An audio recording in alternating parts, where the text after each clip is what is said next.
Welcome to livingpianos.com. I'm Robert Estrin, and today's subject is how to play for your teacher. You know, I've been doing a good deal of teaching and I'm enjoying it. I've been so busy for the past few years, I didn't have time for much teaching, and now I've made the time, and with the wonder of video chat, I've got students all over the world and some amazing people and talented people and dedicated. It's a real joy. But one thing I have noticed with my students, and other teachers might find this, and as students you might find this, is that you work all week long, then you go to play for your teacher and everything messes up, and it's so frustrating because you want to show your teacher what you've done, and then you can't believe that you can't play. You know, everything is coming out wrong, and things that never messed up are messing up, and you feel like an idiot, and you're frustrated. What can you do about that? Well, first of all, I want to reflect upon this whole notion of performing for your teacher. You got to understand that a teacher is a confidant, someone who really understands you if you have the right teacher.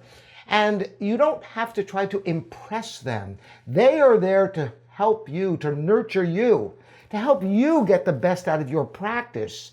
It's not the most important thing in order to get value out of the lessons for you to, from the get-go, play your absolute best when you're first playing for your teacher. Now, of course, it's a great frustration when that doesn't happen, so I am going to address that. But I will say this. It's really not the most important thing how well you perform your piece at the beginning of a lesson for your teacher, because a teacher can look beyond those things, and the things that they're going to go over with you have very little to do with the quality of that particular performance. Having said that, I know you want to play better for your teacher. You want to show that you can play the music. So how can you prepare for such a thing? It's amazing how you can play something by yourself in your home a bunch of times and it can come out great, and as soon as you play for someone else, it messes up. Now, in the olden days, in in-person lessons, not so long ago, it was always the classic statement was, it went better at home. Now there's no excuses, you are at home. So how can you make it so that you can play your best? You're sitting in your own home on your iPad or your phone or whatever it is, your computer you're playing to.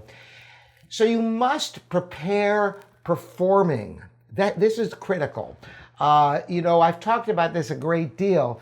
Now, what you can do is, at some point in your practice, when you feel really confident, a couple of days before your lesson, set up your same device that you're going to have your lesson on, or if you go to lessons, imagine the room you're going to be in with your teacher sitting there, and then go and do it and psych yourself into the reality that this is that moment. And make yourself play through it and see what happens. And you could actually create that same sense. Better yet, you can even record it and say, this is it. And, you know, you could even record it. And then if it comes out great, you can send it to your teacher to prove to them that indeed you can play something that you never seem to be able to play for them.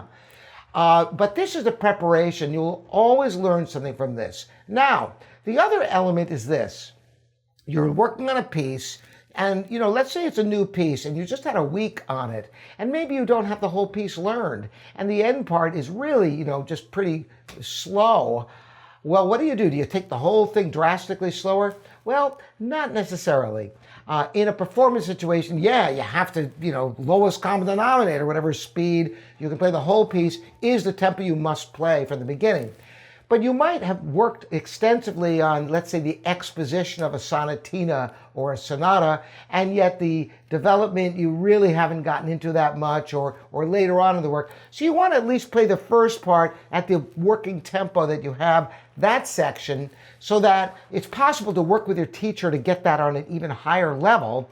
And then at a certain point, you can say, okay, this part I don't know as well. I'm going to play slower now. Now, the idea of going faster, slower throughout a piece that you're learning is not in anybody's best interest. But playing the first section at least at a tempo that you're comfortable with, and then slowing down when and even using the score if you have part of it memorized. These are all valid ways of playing for your teacher.